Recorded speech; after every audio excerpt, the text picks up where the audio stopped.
So there has been very little policy attention to urban food issues. And some work that we've done recently has found that globally, 76% of people who experience food insecurity live in urban and peri-urban areas.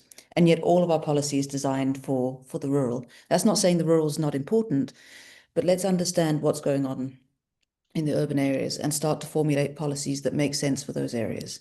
What we have consistently seen is that people are dependent on market sources. People are either buying from the supermarkets, but more generally, still buying from traditional and informal market sources. But the state doesn't see that as food policy. There's a long history to why there's a kind of a rural bias in food policy. I think the first thing is there's always been this assumption that food security is just about having enough food. That if we produce enough, then it'll flow and people will get the food. And time again, it's been shown that the problem isn't simply about availability. But most of the production happens in rural areas, and because of that mindset, the focus has been on food security in rural areas. There's also been this long history of assumption that the greatest food insecurity is in rural areas.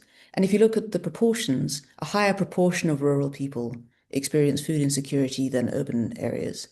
But in terms of the actual numbers of population, it's actually the urban areas that are having the biggest problem. But we've kind of got this kind of almost like a policy lag that doesn't see the transition or assumes that maybe people, if we focus on urban areas, more people will move to the urban areas and there'll be a greater rural deficit, rural poverty.